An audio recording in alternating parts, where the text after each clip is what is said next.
प्यारे बच्चों, आपका दिन मंगलमय हो। अगर आप नए हैं तो इस चैनल को सब्सक्राइब कर लें। चैनल का नाम है BBC चैनल। आज हम करेंगे प्री बोर्ड से मल्टीपल चॉइस क्वेश्चन, छोटे प्रश्न करेंगे जो एक एक नंबर के आते हैं। पहला प्रश्न है अपठित गद्यांश। सभी देखें। अपने देश की सीमाओं की दुश्मन से रक्षा करने के लिए मनुष्य सदैव सजग रहता है। प्राचीन काल में युद्ध क्षेत्र सीमित होता था तथा युद्ध धनुष, बाण, तलवार, भाले आदि द्वारा होता था, परंतु आज युद्ध क्षेत्र सीमाबद्ध नहीं है, यानी सीमाओं से बंधा हुआ नहीं है। युद्ध में अंधविश्वास से हटकर वैज्ञानिक दृष्टिकोण अपनाया जा रहा है। आज विज्ञान ने लड़ाई को एक नया मोड़ दिया है। अब हाथी, ऊंट, घोड़ों का स्थान रेल, मोटरगाड़ियों और हवाई जहाजों ने ले लिया है। धनुष, बाण आदि का स्थान बंदूक व तोप की गोलियों और रॉकेट, मिसाइल, परमाणु तथा प्रक्षेपास्त्रों ने ले लिया है और उनके अनुसार राष्ट्र की सीमाओं के प्रहरियों में अंतर आया है। अब मानव प्रहरियों का स्थान बहुत हद तक यांत्रिक प्रहरियों ने ले लिया है, जो मानव से कहीं अधिक सजग, त्रुटिहीन और क्षमतावान हैं। आधुनिक प्रहरियों में रेडार, सोनार, लोरान, शोरान आदि विशेष उल्लेखनीय हैं। यहाँ रेडार का वर्णन किया जाता है। रेडार का उपयोग द्वितीय विश्व युद्ध में प्रारंभ हुआ। रेडार शब्द रेडियो डिटेक्शन एंड रेंजिंग के प्रथम अक्षरों से बना है। इसका अर्थ यह भी है कि किसी भी रेडार से एक निश्चित क्षेत्र के अंदर ही वायुयान की स्थिति ज्ञात की जा सकती है। यदि जहाज उस रेंज से बाहर है तो पता नहीं लगाया जा सकता। रेडार एक अति लाभदायक व महत्वपूर्ण प्रहरी है, जिसमें विद्युत चुंबकीय तरंगों की मदद से उड़ते हुए शत्रु के विमानों की सही स्थिति का ज्ञान प्राप्त किया जा सकता है। पहला प्रश्न है, रेडार शब्द का अर्थ है radio activation, radio D activation and ranging उपयुक्त में से कोई नहीं। तो इसका उत्तर आएगा ग, radio D activation and ranging. दूसरा प्रश्न है, युद्ध में अंधविश्वास से हटकर किस दृष्टिकोण को अपनाया गया है? वैज्ञानिक दृष्टिकोण, प्राचीन दृष्टिकोण, पूर्वी दृष्टिकोण, पाश्चात्य दृष्टिकोण। तो इसका उत्तर आएगा ए, वैज्ञानिक दृष्टिकोण को अपनाया गया है। आज के समय में धनुष बाणों का स्थान किन अस्त्रों ने ले लिया है? धनुष बाण का जो है कौन जो है स्थान ले चुके हैं, या धनुष बाण की जगह कौन आ गए हैं? तो ये बताना है हमें। रॉकेट, परमाणु अस्त्र, मिसाइल, उपयुक्त सभी। तो इसका उत्तर आएगा उपयुक्त सभी। ये सभी चीजें जो हैं धनुष बाण की जगह आ गई हैं। या रेडार तकनीक कब आरंभ हुई? प्रथम विश्व युद्ध, द्वितीय विश्व युद्ध, भारत चीन युद्ध, द्वितीय विश्व युद्ध, ईरान इराक युद्ध। तो इसका उत्तर आएगा स, द्वितीय विश्व युद्ध से जो है, या उसके बाद जो है शुरू हुआ था, द्वितीय विश्व युद्ध से आरंभ हुई। सीमाबद्ध शब्द में कौन सा समास है? तत्पुरुष, अविभाव, द्वंद्व, बहुब्री। इसका आएगा तत्पुरुष समास। अगला प्रश्न है काव्यांश से, है कुरुक्षेत्र से कुछ भी खबर न आई, जीता या हारा, बचा खुचा कौरव दल, जाने किसकी लोथों पर जा उतरेगा, यह नरबक्षी गिद्धों का भूखा बादल, अंतःपुर में मरघट की सी खामोशी, कृष गांधारी बैठी है शीश झुकाए, सिंहासन पर धृतराष्ट्र मौन बैठे हैं, संजय अब तक कुछ भी संवाद न लाए। तो ये हमारा पैरा था, अंधा युग का धर्मवीर भारती ने लिखा है। इसके ऊपर प्रश्न है, अंतःपुर में मरघट किसी खामोशी। इस पंक्ति में कौन सा अलंकार है? उपमा, रूपक, उत्प्रेक्षा, मानवीकरण। तो इसका आएगा उपमा अलंकार है। कृष शब्द का अर्थ है बलिष्ठ, काला, मौन, दुर्बल। तो इसका आएगा दुर्बल, दुर्बल होता है। उपयुक्त संवाद किन किन व्यक्तियों के मध्य हो रहा है? श्री कृष्ण अर्जुन, गांधारी धृतराष्ट्र, धृतराष्ट्र संजय, श्री कृष्ण संजय। तो इसमें आएगा गांधारी धृतराष्ट्र, गांधारी और धृतराष्ट्र के मध्य ये संवाद हो रहा है। उपयुक्त सभी में से कौन सा रस प्रधान है? वीर व रौद्र, भक्ति व शांत, विभत्स व करुण रस, हास्य व अद्भुत। तो इसका आएगा विभत्स व करुण रस, ये इसका उत्तर है। संवाद शब्द का सही संधि विच्छेद है सन जमावाद, स जमावाद, सह जमावाद, सम जमावाद। तो इसका आएगा ब, ये लास्ट वाला आएगा द, सम जमावाद जो इसका सही उत्तर है। अथवा में दिया हुआ है वह तोड़ती पत्थर देखा मैंने उसे इलाहाबाद के पथ पर, वह तोड़ती पत्थर।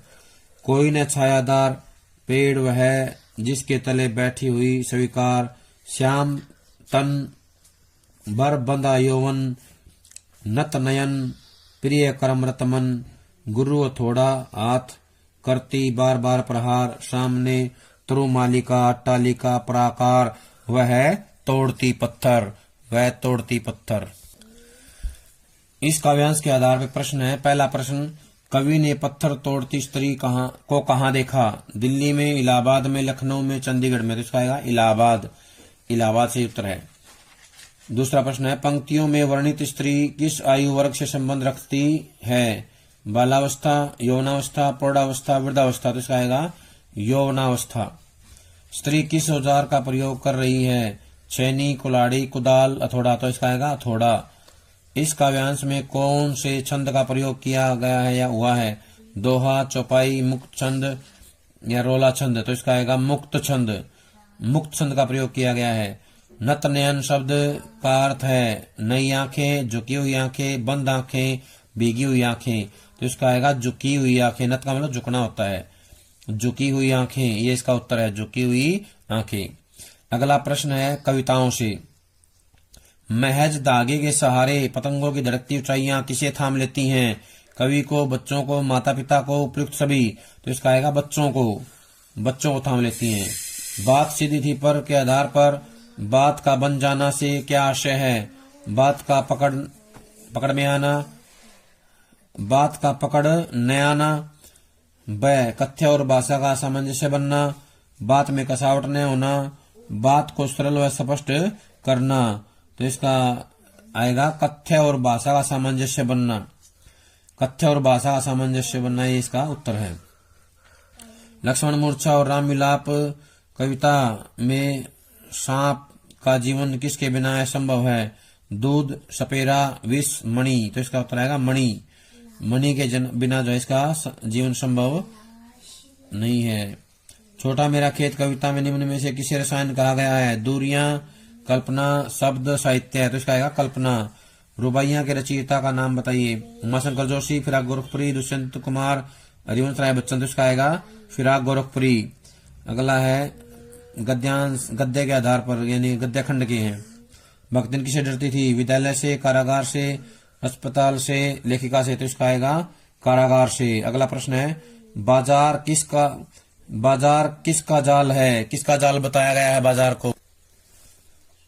दिया हुआ है शैतान का, पक्षियों का, लोगों को लुभाने का, मोल भाव करने का। तो इसका आएगा शैतान का जाल कहा है।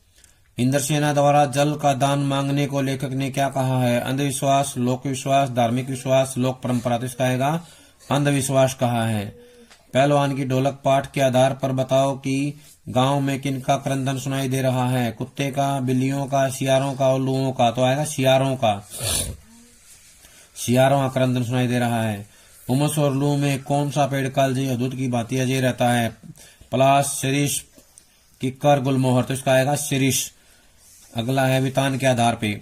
यशोधर बाबू बच्चों और अपनी पत्नी से क्या चाहते थे? पैसा, सम्मान, मुक्ति, परंपराओं का पालन। तो आएगा इसका सम्मान, सम्मान चाहते थे। आनंदा के पिता का व्यवहार कैसा था? दयालु, मेहनती, कठोर, ईमानदार। तो है कठोर, कठोर व्यवहार था। लेखक बचपन में किस प्रकार से कविताओं की रचना करते थे? भैंस की पीठ पर, ढोर चराते हुए, पत्थर की शिला पर। तो उपयुक्त सभी। तो इसका उत्तर आएगा उपयुक्त सभी। मोहनजोदड़ो के सबसे ऊंचे चबूतरे पर क्या विद्यमान है? मंदिर, बौद्ध स्तूप, राजमहल, विशाल भवन। तो इसका उत्तर आएगा बौद्ध स्तूप। मोहनजोदड़ो को नागर भारत का सबसे पुराना डैश कहा गया है? नगर, कस्बा, लैंडस्केप, गांव। तो इसका आएगा लैंडस्केप। सबसे पुराना लैंडस्केप है। अभिव्यक्ति और माध्यम के आधार पे। समाचार लेखन की सबसे प्रभावशाली शैली कौन सी है? इंट्रो, बॉडी, सीधा पिरामिड, उल्टा पिरामिड। तो इसका आएगा उत्तर उल्टा पिरामिड शैली। निम्नलिखित में से मुद्रित माध्यम है? रेडियो, टेलीविजन, टैबलेट, अखबार। तो इसका आएगा अखबार। अखबार एक मुद्रित माध्यम है।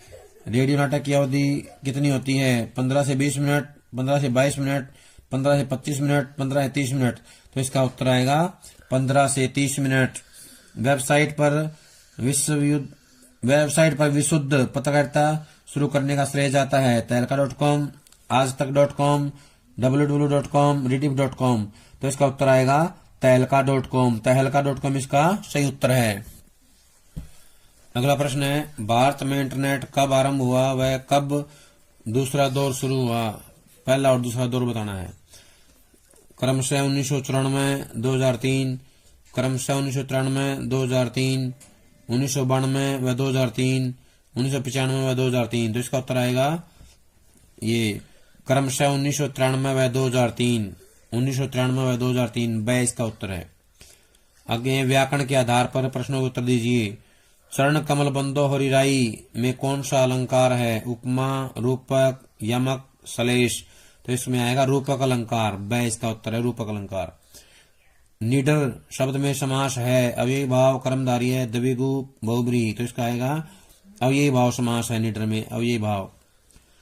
चक्र को धारण करने वाला, ये चक्रधर के पूछता है समास विग्रह। समास विग्रह क्या है?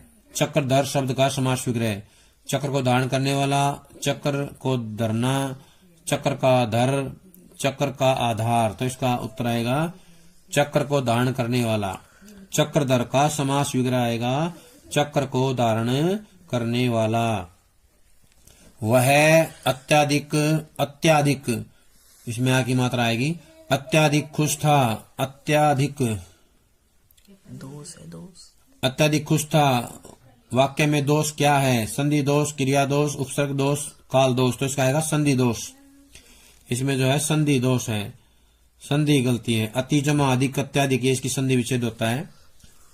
अयोध्या एक पवित्र तीर्थ है। वाक्य शोधन कीजिए।